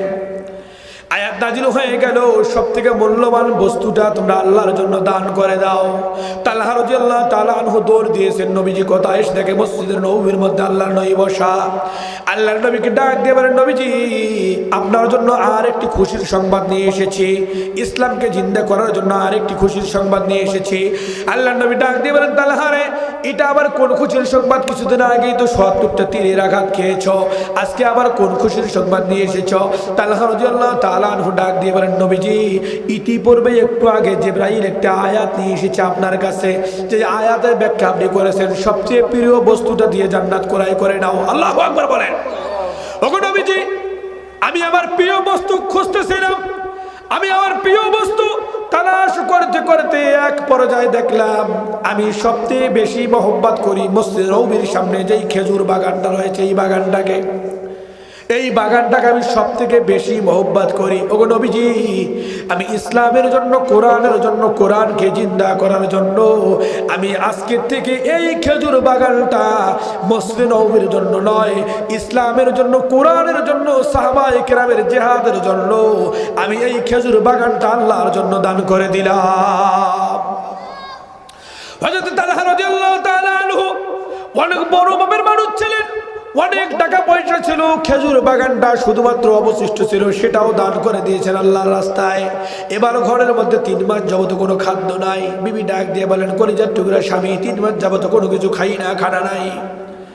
আপনি যখন বড় লোক ছিলেন, অনেক টাকা পয়সা ছিল, 2 টাকা 1 টাকা করে আমার হাতের মধ্যে দিতেন, এই টাকাগুলো আমি জমায় রেখেছিলাম, নেন এই টাকাগুলো, ফাবাসু আহাদাকুম বিওয়ালিকুম হাযিহি ইলাল মাদিনা, এই টাকাগুলো নিয়ে মদিনা শহরের মধ্যে যান, একটু খরচ করে নিয়ে আসেন, এই খরচগুলোকে সুন্দর করে আমি একটু পাকাবো, আপনি খাবেন, আমি খাবো, আল্লাহর নবীকে খাওয়াবো। আল্লাহু আকবার বলেন।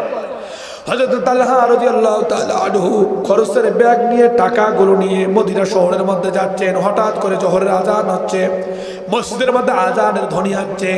খরচ আগে নাকি নামাজ আগে? এ কথা বলেন, খরচ আগে নাকি নামাজ আগে? হযরত তালহা রাদিয়াল্লাহু তাআলা আনহু দেখলেন আজান দিচ্ছে মসজিদ নববীর মধ্যে। মনে মনে ভাবলেন খরচটা একটু পরে করি, নামাজটা আদায় করেন। এই মসজিদের মধ্যে ঢুকে পড়েছে, মসজিদের মধ্যে ঢুকে গিয়েছেন, নামাজ শেষ হয়ে গেছে। আল্লাহর নবী দাঁড়ায় গেছে, সাহাবায়ে কেরাম বসো, একটু কথা আছে কোরআনের কথা। আল্লাহর নবী ওয়াজ করা শুরু করে দিলেন। আসরের নামাজের আজান হয়ে গেল, আসরের নামাজের আজান, আসরের নামাজ শেষ হয়ে গেল। আবার আল্লাহর নবী দাঁড়ায় গেলেন, আবার মাগরিবের নামাজের সময় হয়ে গেল, মাগরিবের নামাজের আজান হয়ে গেল। আল্লাহর নবী আবারও দাঁড়ায় গেলেন, আবার ওয়াজ শুরু করে দিলেন। ইশার সালাতের আজান হয়ে গেল। মক্কা নগরী থেকে কিছু মুসাফির মদিনার মধ্যে চলে আসলেন, মসজিদ নববীর মধ্যে প্রবেশ করেছেন। আল্লাহর নবী যখন দেখলেন মক্কা থেকে কিছু মুসলমান নামে সাহাবী চলে এসেছেন আল্লাহর নবীর সঙ্গে সাক্ষাৎ করার জন্য, এই সাহাবীরা মুসাফিররা খাবে কোথায়? আল্লাহর নবী বন্টন করা শুরু করে দিলেন। অমুক সাহাবীকে 2 জন, আরেকজন সাহাবীকে 3 জন, আরেকজন সাহাবীকে 2 জন। একজন সাহাবী, একজন মুসাফির ছিল যাকে নেয়ার মতে কোনো কিছুই নাই। আল্লাহর নবীও জানে তালহার ঘরের মধ্যে কোনো কিছু খাদ্য নাই। তালহা একজন গরিব মানুষ ছিলেন, বড়লোক ছিলেন, সবকিছু আল্লাহর রাস্তায় দান করে দিয়েছেন। একজন মুসাফির সামনের মধ্যে রয়েছে, একজন ব্যক্তিও রয়েছে তালহা রাদিয়াল্লাহু তাআলা আনহু, যার ঘরের মধ্যে কোনো খাদ্য নাই, কোনো খানা পিনা নাই। আল্লাহর নবী ডাক দিয়ে বলেন, তালহা রে, এই মুসাফিরকে নিয়ে তুমি তোমার ঘরের মধ্যে চলে যাও। আল্লাহু আকবার বলেন। হযরত তালহা রাদিয়াল্লাহু তাআলা আনহু খরচের ব্যাগ সঙ্গে রয়েছে, টাকাও সঙ্গে রয়েছে, কিন্তু খাদ্য এখনো পর্যন্ত ক্রয় করা হয় নাই। মুসাফিরকে নিয়ে চলে গিয়েছেন বাসার মধ্যে। বাসার মধ্যে গিয়ে নক করে সালাম দিলেন বিবিরে। বিবি সালামের জবাব দিলেন, দরজা খোলা হলো। বিবিকে ডাক দিয়ে বলেন, বিবি রে, আল্লাহর নবী একজন মুসাফির, একজন মেহমান আমাদের ঘরের মধ্যে পাঠাইছেন। আল্লাহু আকবার বলেন। মুসাফির আমাদের ঘরের মধ্যে আল্লাহর নবী পাঠাইছেন। বিবি বার আলহামদুলিল্লাহ বললেন, ঠিক আছে, ঘরের মধ্যে ঢোকেন। ঘরের মধ্যে প্রবেশ করা হলো। ঘরের মধ্যে প্রবেশ করলেন, ঘরের মধ্যে কোনো খাদ্য নাই, টাকা পয়সা নাই, রিজিকের কোনো পেরেশানি করলেন না, টাকা পয়সার কোনো পেরেশানি করলেন না। বিবি তাকাইলেন বনি ইসরাইলের আরেক সাহাবীর দিকে। আল্লাহু আকবার বলেন। বনি ইসরাইলের মধ্যে একটা ঘটনা ঘটেছিল। বনি ইসরাইলের মধ্যে একটা ভূমিকম্প হয়েছিল, যেই ভূমিকম্পতে সবকিছু তছনছ হয়ে গিয়েছে। ফাতাওয়াল্লা আনহুম ফামা আনতা বিমালুন ওয়াযাক্কির ফাইন্না যিকরা তানফাউল মুমিনিন। এই আয়াতে কারিমার ব্যাখ্যার মধ্যে এসেছে বনি ইসরাইলের মধ্যে সবকিছু তছনছ হয়ে গেছে, কোনো খানা নাই, পানি নাই, কোনো কিছু নাই। একজন ব্যক্তি উটের উপর চড়ে চড়ে গান গাইতে গাইতে যাইতেছিল। বনি ইসরাইলের নেতা খেতাগুলো রাগ হয়ে গেল, এই বেটা তোমার কি টেনশন নাই? ভূমিকম্প হয়েছে, থাকবো কোথায়? কোনো ঘর নাই, পানি নাই, খাদ্য নাই, তোমার কি টেনশন হয় না? ওই সাহাবী ডাক দিয়ে বলেছিলেন, তোমাদের টেনশন হয়, আমার টেনশন হয় না। কয় কারণ কি? কয় কারণ হলো আমি যেই নেতার কাজ করি, আমি যেই মহাজনের কাজ করি, ওই মহাজনের বাসার মধ্যে এখনো পর্যন্ত 1 বছর বনি ইসরায়েলের মানুষগুলো যদি বসে বসে খানা খায়, এরপরও তেনার বোদাম ঘরের খাদ্যগুলো শেষ হবে না। আজকে আমাদের ঘরের মধ্যে হাজারো টাকা আছে, কিন্তু রিজিকের টেনশন। কথা বলেন, কথা ঠিক কিনা? ঘরের মধ্যে অগণিত টাকা, আলুর মধ্যে কি একটু লস খাইছে নাইকে, একবারে দেয়ালের মধ্যে দেয়াল ছাড়িয়ে দিচ্ছে, মানে ধ্বংস। হুজুর যদি জিজ্ঞেস করে, ভাইজান কেমন আছেন, কোথায় বেড়ানা মুখ দিয়ে, আলুত লস খাইছে। যার কারণে এবছর মাহফিল হবে না, যার কারণে এবছর উলামায়ে কেরামের সঙ্গে থেকে কোরআনকে জিন্দার কাজ করবে না। হুজুর দুঃখ একটা, কি দুঃখ? কয় হুজুর আলুর ব্যবসায় লস হয়েছে। আমি আবার একটা তথ্য পেয়েছি, নাম বললে নাম চেনবেন, নামটাও বলি দেই। মাহিগঞ্জের মধ্যে বাবু ভাই, বাবু ভুরিয়ে নাকি, ভুরিয়ে বাবু ভাই চেনেন কি? চেনেন? আছে ওখানে একজন, তিনি আমাকে বলেছিল, ভাই হুজুর আমরা মোটামুটি 3 বছর শেখ হাসিনার আন্দোলনের মধ্যে যেই আলুটা বেচাইছি, যেই আলুটা আমরা মনে মনে একটা বিবেচনা করেছিলাম যদি 15 টাকা কেজি হয়, তাতে আলহামদুলিল্লাহ না। হুজুর এই 15 টাকার আলু আমরা 75 টাকা কেজি বেচাইছি। হুজুর যদি এখন থেকে শুরু করে ওই বনি ইসরাইলের লোকের মতো, এখন থেকে শুরু করে যদি 20 বছর আলুর মধ্যে লসও হয়, এরপরও যেই টাকাটা কামাই করছি এই টাকাটা শেষ হবে না। কথা বোঝেন নাই আপনারা? আলুর একটু ক্ষতি হয়েছে, অন্য অন্য জায়গায় লাভ হয়েছে। গুয়ার বাধা আগে ধরছিল 10 গুণ, এখন ধরতেছে 100 গুণ। ব্যবসার মধ্যে আগে লাভ হয়েছিল 10 টাকা, এখন হয় 20 টাকা। কিছুদিন আগে ছেলেরা চাকরি ছিল না, এখন চাকরি হয়েছে, ওখান থেকে পায় 30,000 টাকা। এই সমস্ত নিয়ামতের কোনো শুকরিয়া নাই। আলুর মধ্যে কি একটু লস খাইছে নাই কয়, যার কারণে মাহফিলের মধ্যে আশা বন্ধ করে দিতেছে। এইরকম রুগী আমাদের মহল্লার মধ্যে আছে কি নাই? কথা বলেন, আছে কি নাই? আছে।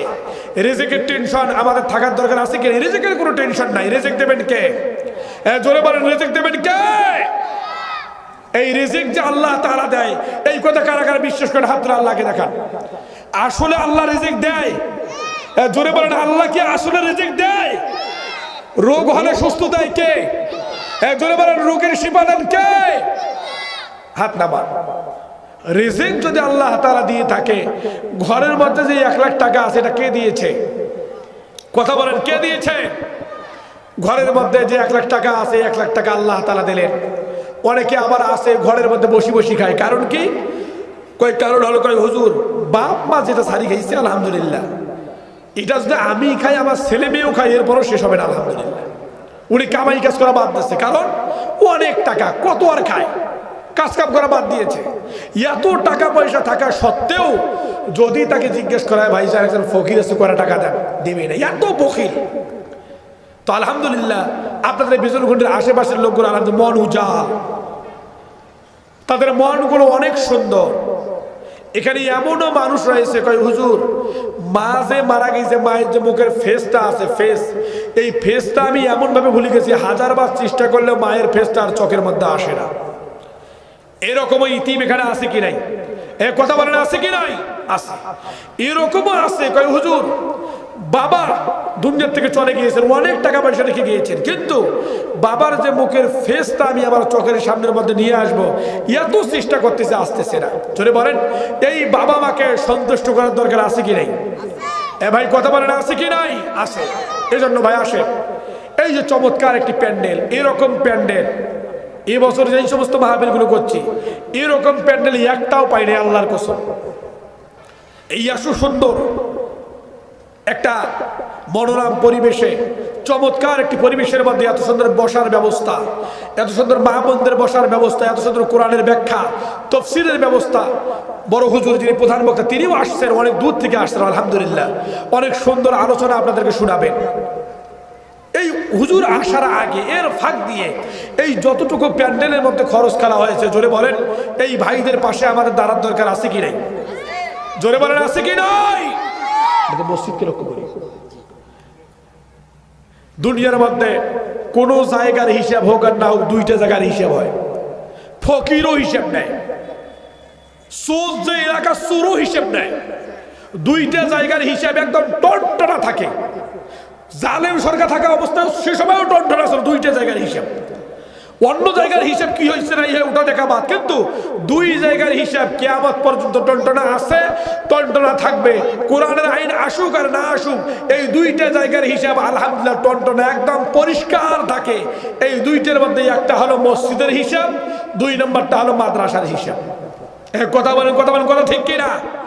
মসজিদের হিসাবটা একদম পরিষ্কার থাকে, আর মাদ্রাসার হিসাবটা পরিষ্কার থাকে। এই যে আপনাদের যে মসজিদ, মসজিদের মধ্যে কোনো কার্পেট নাই। নিজে তো নামাজ পড়েন না, যারা নামাজ পড়ে অন্তত তাদের পাশে আমাদের দাঁড়ার দরকার আছে কি নাই? ভাই একটু আওয়াজ দেন, আছে কি নাই? আছে। এজন্য ভাই আমি টাকা পয়সার কোনো ওয়াজ করলাম না, শরীরটা ভালো থাকলে হয়তো বা করতাম, আমি আসলেও আজকে ওয়াজ করতে পারি নাই, এটা আমি স্বীকার করতেছি। এর ফাঁক দিয়ে একজন ভাই হুজুর নেত্রকোনা থেকে আসছেন না, নেত্রকোনা, মুসাফিরের মুসাফির, 3 ডাবল মুসাফির। মুসাফির ব্যক্তি যদি একটা দোয়া করে, আল্লাহ নবী বলেন সেই দোয়াটা সঙ্গে সঙ্গে কবুল হয়ে যায়। আল্লাহুম্মা আমিন বলেন, আর জোরে বলেন না আল্লাহুম্মা আমিন। এজন্য ভাই অনেকের মা বাবা এখানে নাই, ওয়াজ আপনারা সকলেই জানেন। একটা ভাই, 2জন ভাই নিব না, একজন ভাই, আমি নিজেও দান করবো।